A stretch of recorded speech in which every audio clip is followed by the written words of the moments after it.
All right. In the interest of time, and for everyone who arrived on time, let's kick off. My name's Natasha Hawker. Thank you for coming to our Ask Us Anything question session today. Myself and Luke Allen will be running this session. I'll get Luke to introduce himself at the moment.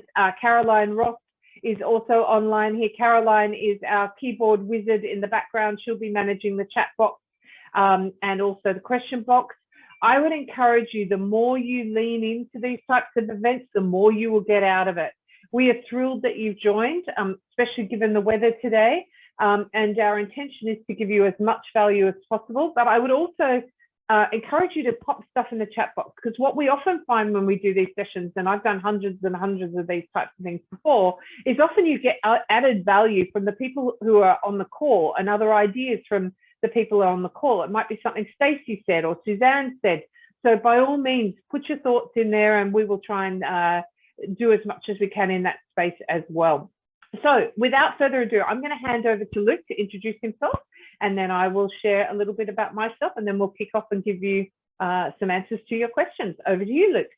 Thank you, Natasha, and thanks everyone for letting me join the session today. My name's Luke Allen. I'm the head of sales for ELMO Software. For anyone that hasn't heard of us before or know who we are, we're a HR technology organisation based here in Australia, but with operations also in New Zealand and in the UK. Very recently, we've commissioned and run a HR industry benchmark report in support of ARI, and I guess through that, we've surveyed 1,500 different HR professionals across all different areas and organisations, organisation sizes. And there's a lot of insights that we've been able to capture and I guess make sense of. And part of that I'll be able to talk to a little bit today, touch on a few things that we've learned and uncovered. And one of those key topics and themes is around employee onboarding and the experience that is common across various organisations and learnings around what's working and what's not. So hopefully can share some insights today, but very much looking forward to hopefully being able to answer some of your questions where appropriate. Welcome. Thank you, Luke. We're super excited to have you and the team from ELMO here. If you haven't looked into the system, it's well worth looking into, and they are evolving it all the time. I know they're about to release a hybrid work module, if that's coming very soon. Right, I think hybrid is the way we're going, and we're going to talk about that more. So by quick way of introduction, my name is Natasha Hawker. I am the founder and managing director of a company called Employee Matters. Our belief is that great HR doesn't just fix problems or even prevent them. Great HR is actually your competitive edge to drive profit, productivity, and sustainability as a business. And I think what we're learning in this new COVID world of work is that there has never been a more important time to actually do good HR than what we have than in the past. Everything COVID, not just now, but in the future, has employee implications. So with that in mind, our intention here today with Luke and I is to give you as much value as possible. Welcome, Kevin. I can see you've joined as well. And we're going to answer as many questions as possible. We wanted to do things a bit differently with this. There's usually Q&A at the end of any presentation that you go to, but we wanted to really open this up, keep the theme of onboarding and retention, but also give everybody a chance just to ask any question that they might have. And so we wanted to do this in a slightly different way. So thank you for joining in. We wanted it to be a little bit more intimate so that people have a chance to ask those questions. So by all means, do jump in and put your questions in there if you have them. Again, happy to be really focused around onboarding and retention, but equally, if we're getting to the end and you want to go somewhere else, very happy to do that as well. So with that in mind, Caroline, I'd love to have the first question. Okay, well, the first question I have from Danny, what do you think are some of the most important yet easy quick wins for making improvements for new hire onboarding experience? Great question, Danny. I think the first thing from my point of view is actually review it. I think it's often one of those things that is a set and forget. People have done an onboarding process months or eons or years ago, and they just dust it off and roll it out. I think the first thing organizations need to do is actually to review it and make sure it is still accurate, that it actually infuses your whole culture through that. So I think you know, one of the things that we need to enable in the recruitment and also the onboarding and orientation process is actually, you know what, hybrid world of work. Does the onboarding experience still allow for that? And I think if I was to share some tips, one is the intention should be to connect that individual, your new hire, into the organization as quickly as possible. Here's a stat for you. Your employees are at the greatest risk of resigning in the first 6 months that they join your organization. First 6 months. So you need to do this well. And I was talking to our recruitment team this morning, and they said the amount of times they get feedback to say their onboarding experience at a previous organization was really, really poor. They really hope that when they go into this next organization, it's a good experience. So I'll pause there and over to you, Luke. Yeah, it's a good question and interesting stats that we found out of our survey. So in comparison to when we ran it last in 2020, we've actually seen the average turnover within probation, which we would define as the 6-month period that you mentioned there, Natasha, has jumped from 7% up to 14%. So that's a significant lift within the year and a half between when we last ran it to now. When we start to unpack and understand why that could be the case, we found that 31% of respondents against the 1,500 that we had respond to the survey found that the biggest challenge to onboarding is actually integrating those new hires into teams or into the culture of the organisation. I guess overlaying that and further to that, we've found that one in 5 respondents said that their onboarding process or journey only lasts for 1 week. So when you start to look at the effort, the time, the focus put in actually making sure those new starters are nurtured through the organisation and given the support they need, it's just clear there's not enough time and focus around the important things that matter. I think you raise a really good point there, Luke, and it's worth touching on now. I see onboarding and orientation as 2 quite separate pieces. The orientation is more your traditional PowerPoint deck or working them through, you know, who's who, what's the org chart, what business are we in, who are our target clients, all that sort of stuff. The onboarding process is a much longer process. So a tip for you here is to give them a buddy. Give them someone that is there as their person they can ask all those dumb questions to. There's never a dumb question, but that person is absolutely invested in introducing them around the organization, getting them connected as quickly as possible. And having something like that is really important. The other tip I would give you here is to have after day 1, catch up with them, after week 1, catch up with them, after week 4, catch up with them, after week 8 and week 12, you know, in terms of getting their feedback. What have you seen here? What have you liked? What surprised you? Is there anything that we could be doing better in our onboarding process that would have enabled you to get up to speed more quickly? Absolutely must have them completely set up. There's nothing worse than starting at a new job. And I remember this from many years ago. We had senior execs join who were on big paychecks, and they wouldn't get a computer for 6 weeks. Now you can imagine what that's doing to their engagement. It's absolutely skydiving. So that's a couple of things I'd say there. Over to you, Caroline. The next question does cross over a little bit into what we were just talking about. What do you think, this is from Rochelle, what do you think is the most important thing to have within your onboarding experience? And what sets the difference between a good experience and a great experience? I'm happy to kick off and then I'll throw to you, Luke, and I'm loving the stats we're getting from this. I reckon the simplest things are the best things. So how about calling up your new hire? Say Danny's joining us on Monday. I call her as a senior person in the organization and say, Danny, I understand you're joining us on Monday. We're super excited to have you come and join us. Welcome. The team are really excited. Can you imagine what that does to someone, that someone's actually taken the time to call them, actually acknowledge that they're starting with them? The other thing is send them a bottle of wine or a bottle of bubbles when they get the job. Congratulations. Welcome to ELMO. We are super excited about you joining us and looking forward to celebrating with you in person when you join. So little touches like that can be hugely impactful. Over to you, Luke. Yeah, and I think technology definitely plays a large part of the experience in making sure that it doesn't all begin on day 1 when that employee steps into the organisation. You do have that 3-4 week typical period from once that new employee resigns from their previous employer and then starts thinking about setting themselves up for commencing with a new organisation. That can be both scary, exciting, the honeymoon period, call it, where emotions are high and the excitement levels are up. The worst thing that could happen is starting on day one and people don't know who they are. There's no familiarisation around the new starter within the new team that they've joined. As you said, Natasha, computers don't turn up on day one. The desk is still dusty. There's no process around welcoming that person in. Simple things like using technology to help automate process as much as possible.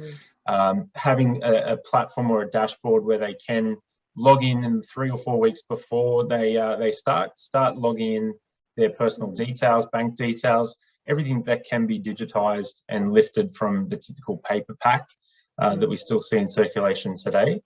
And using that as a means to build digital connections so that on day one there is familiarization. The employees within the organisation are aware of who's coming in, and that person's had a chance to learn a little bit about the people that they'll be working with. That for me is a great experience, and I've had both. So I've seen the good, the bad, and the ugly. And thank you, where I'm now was definitely the good. Yeah, I can remember I was seconded to India and I turned up and no one knew I was arriving, and I was the new HR manager and I had to make my job up. That was it. That was, and so they were hiring for resilience and they were hiring for people who could just go with it and work it out. But we don't want that experience for our new hires. We want them to feel very welcomed. And, a big part of it is connecting them as you would in the old days. You walk them around and show them and introduce them to people. Make sure that that's happening virtually if it needs to in the new virtual world of work. Yeah, absolutely. Mm-hmm.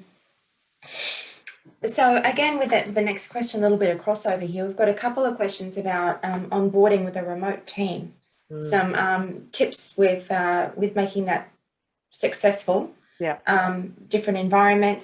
So what are we thinking? I think we need to build our orientation for a remote startup, work out where the touch points are. I think number one is how do we build connection with people? And there are loads of people in the workplace now that have started jobs that have never physically eyeballed face-to-face their team members.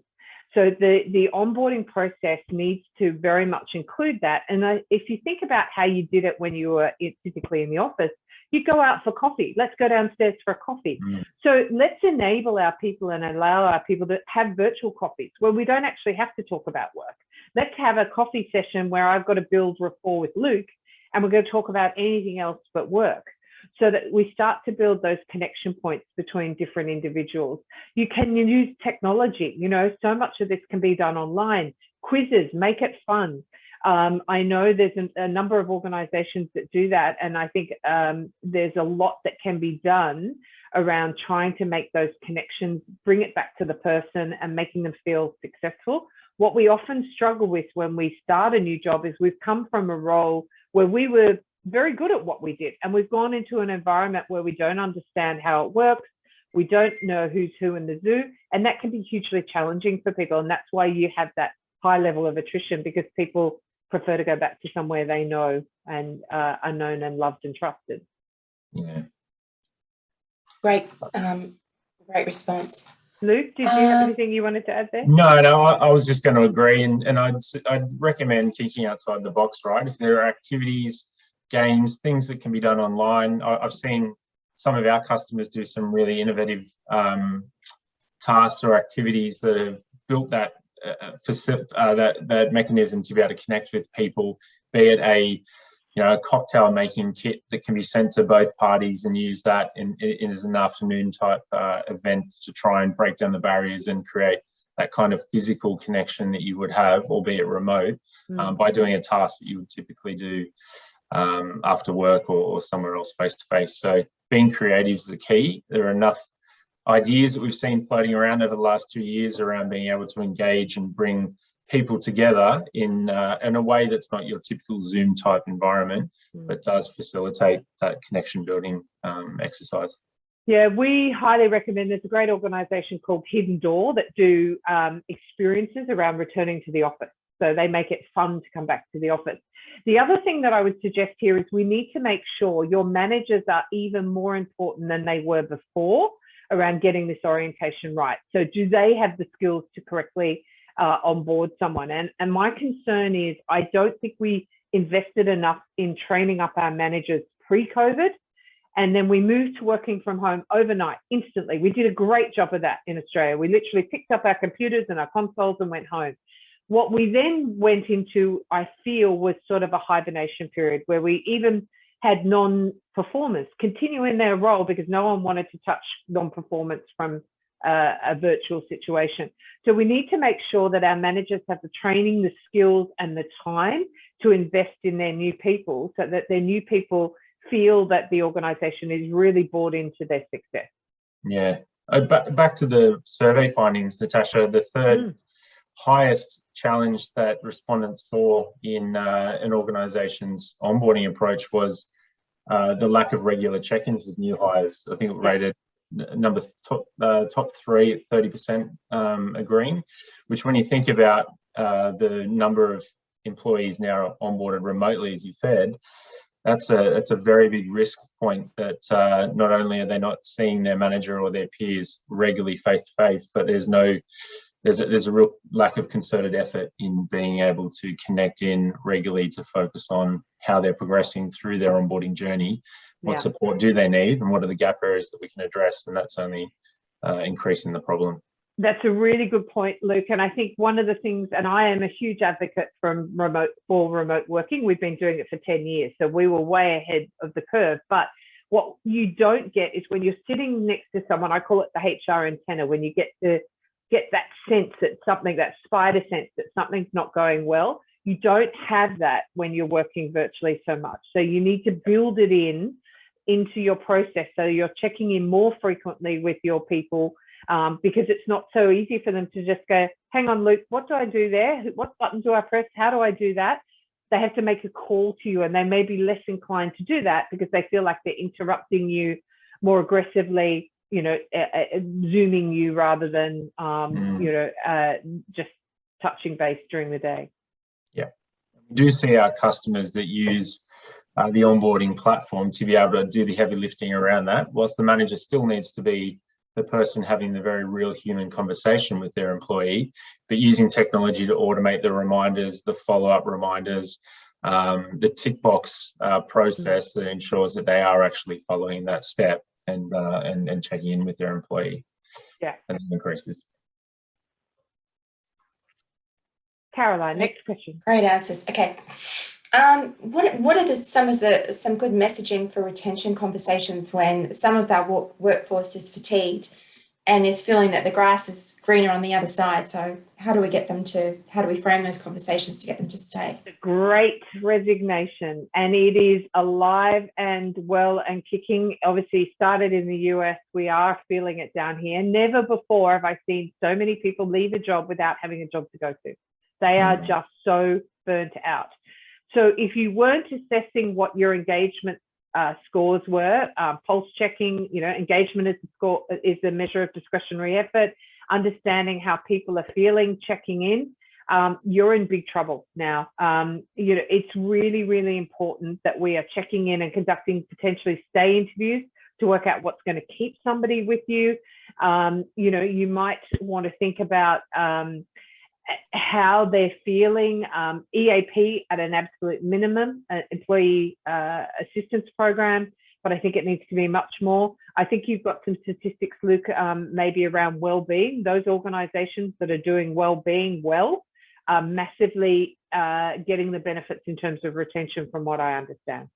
Absolutely, and you've got not only the EAP or the offerings that organisations will typically make available to employees, but also what are the other value-add components of their development or their career pathways that we can support as an organisation, and be that ongoing learning, ongoing development opportunities, being able to have the employee come to the manager or the leader or the organisation and call out that they would like a clearly defined program in place to support them from where they are today, but also where they want to get to in the near to midterm. And that's super important, something that we're seeing definitely at ELMO in flight, in full practice, but out amongst our customer base as well. The growth in performance programs and performance plans that we're seeing in the greater adoption definitely is resonating by the trend that we've seen in employees wanting more out of their employer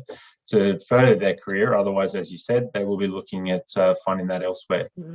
I think one of the things we've seen is in the old days, if someone was jack of their job, they would go to Bali, lie on a beach for 2 weeks and come back and probably kick on.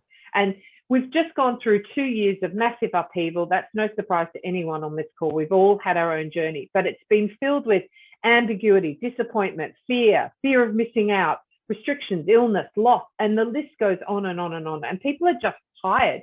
So guess what? One of the few things they can actually change is their job. And so that's why we're seeing starting to see that massive list of people trying to just go, you know what, I'll just give something else a go. So it's really, really important that you're retaining the people you've got, especially your key talent, your number one, your top performers, we call them volunteers. You absolutely need to be keeping those. And I think the other thing that people need to be really clear on is people can talk about EVP, but they talk about it at a very high level. So you and your hiring managers need to be really clear about what your EVP is, and not only using that to hire well in the market, but also to retain your people in the market. And your EVP's got to cover things like culture, benefits, career, work environment, compensation. All of those things need to be factored in, and that information that you get from your team is what determines what your EVP is for your organization.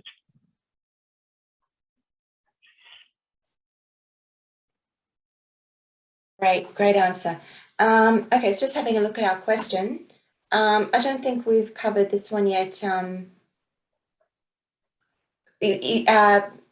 have a small team of highly specialized workers who are in high demand in the market. How can I get them to stay with my business? I don't think we've covered that one yet, have we? No. I'm going to give that one a shot. So one is you need to be talking to them, because what is going to keep Luke versus what is going to keep Caroline in your business versus what is going to keep me will be different. I think in the past, we used to manage people collectively. Everybody worked on the same contract, same hours. That is gone. It is long gone. You need to work out how I can retain Luke personally in my business. It might be that he wants flexibility. You mentioned that he's got childcare at the moment. So childcare is an issue for him. So you can assume that he's got young kids. Maybe Luke wants more flexibility. Flexibility is the number one attractor for candidates to a role, not wage. Wage falls about 7, even though we are getting a lot of wage pressure conversations at the moment. So we need to work out what they want, find out what they want, and then try and address that. And that doesn't mean you have to open the door and give them everything they need, but be aware of it, maybe have a plan to work towards it. Career progression might be important for some. Training, there's a great guaranteed training levy. The government's paying $28,000 to some new hires once you put them on a training plan. We've forgotten about training. We don't do the training we need to, and that's part of the reason why we're in a very tight applicant market at the moment. Yeah, absolutely. I look back, so ELMO's been in our head office in George Street in Sydney for about 4 years now.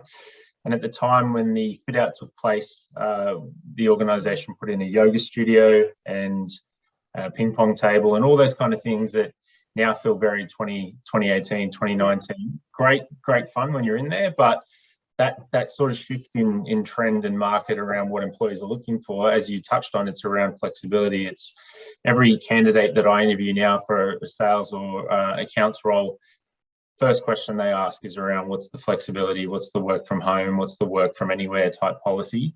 Second stage is then around REM, but the first one really is around the flexibility piece. Third point that often comes up is around what kind of benefits that we touched on before. And so in the survey, it was surprising to see that only 1 in 4 or a quarter of the respondents, their organisations have got a rewards and recognition program in effect or in place to be able to recognise employees in different ways, different means for achieving their KPIs, for different anniversaries, or for other different milestones. So I found that to be quite surprising. I think that's, in the grand scheme of things, quite a relatively simple, cost-effective approach to try and engage the workforce outside of a direct REM perspective. But that's something that we do see quite effectively implemented across various organisations that we work with, that really try and leverage and pin together the recognition from the executive and the leadership level right through the organisation to make sure that people feel valued, they feel connected to their work, but they also feel recognised for the achievements that they bring day in, day out. I think that is so true. And it's really interesting when you talk about it, because you talked about obviously flexibility. We've got candidates now that want to see the policy. So again, this ambiguity and the rules changing all the time, they're going through interviews and go, well, actually, can I see the flexibility policy? I actually want to read the details. So it's not good enough to say, we're a flexible workplace. Yeah. They want to know line by line what that actually means in your organization. So I think that's a really important one. The other thing to think about in this space is around people don't leave organizations, they leave leaders. What is your management cohort? How good are they at doing what they do? You know, you want people to be so wedded to being mentored by Luke or by Caroline that they don't want to leave your organization. So it's a combination of that training, it's a combination of pay, it's a whole lot of things. But the statistic scares me, Luke, that there's so few people that have actually got that documented. Yep. Doesn't surprise me, but it scares me. Yep. Now, I've got a great question.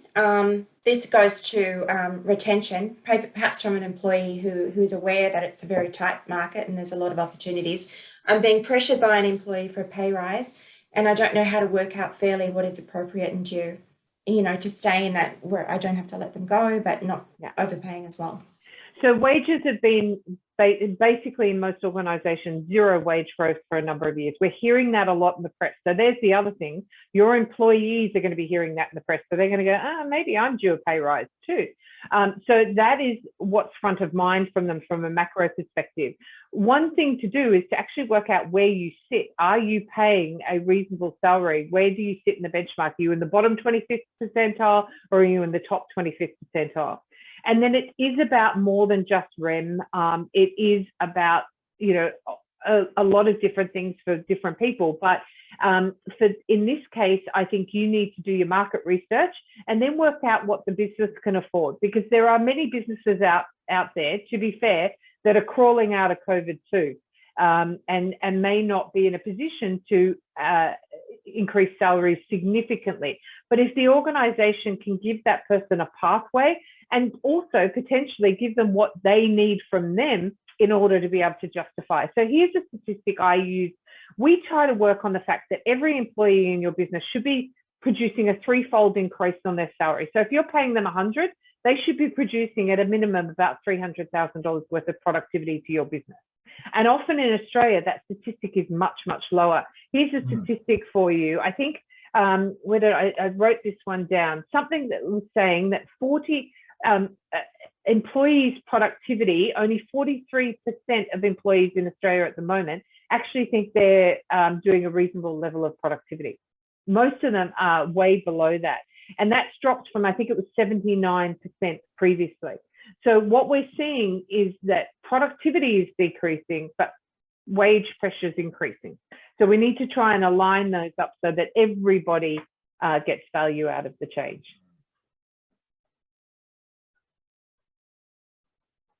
The only thing I would add, Natasha, is, again, out of the findings that we had, the top two challenges for recruitment within an organisation, the skill shortage, no surprise there, 54%, and 53% was related, I suppose, but the competition for talent is very tough. So, you know, I completely agree with everything you've just said. All of that measured with the fact of what is my likelihood to be able to replace this person if they do leave because they're not happy with the outcome. How long is it going to take to fill the role? What's my average cost to hire? What's the cost of the organisation over the mid to longer term in onboarding them, making sure they're not part of the 14% that turnover, make sure my leaders can support the process of them embedding themselves within the organisation. So there's a number of factors that I suppose need to be weighed up in the conversation. What I think we do effectively here at ELMO is that conversation around the pathway to what's the development look like for you? Where do you want to head, and where can we play a role in supporting you to get there? And that's something that I'm very big on in our function within ELMO, but it's also a key priority for the organisation. We want to keep the right talent. We want to support them. We want to have them grow with us rather than grow and then move on. So how do we help facilitate that and make sure they choose ELMO as a long-term employer? I think that's a great segue to finish this up. Guys, it's been fantastic. I know we didn't get to all your questions. Luke, how can people contact you if they've got a further conversation they want to have or questions for you? Yep, probably the easiest way will be for them to visit our website, so www.elmosoftware.com.au. There's an angle there that they can reach us through and inquire, or we can provide the survey results in full. It's some heavy reading, it's 350 pages, but it's great insights and some great data to be able to help others use and inform decisions within their own organisation. Brilliant. Thank you. Contact us at info@employeematters.com.au. Connect with us on social media. We share a lot of tips out there. It's been fantastic to catch up with you all. As I said, I'm very happy to answer these questions offline to make sure everyone's getting the value that they need. Thank you for showing up. Take care out there, guys. Stay safe and stay dry. And thanks again to our wonderful partners at ELMO for supporting us in this venture today. And we have, one quick thing. If you enjoyed today, on the, Caroline will kill me if I don't say it, on the 11th of May, we are going to ELMO's offices. We're going to actually do that thing where you hold a glass of champagne or wine and you have an hors d'oeuvre and you actually meet people.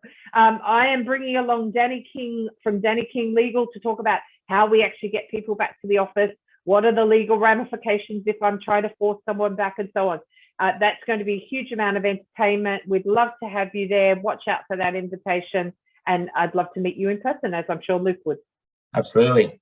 Thank you, everyone. Thank you, everybody. Bye. Bye-bye.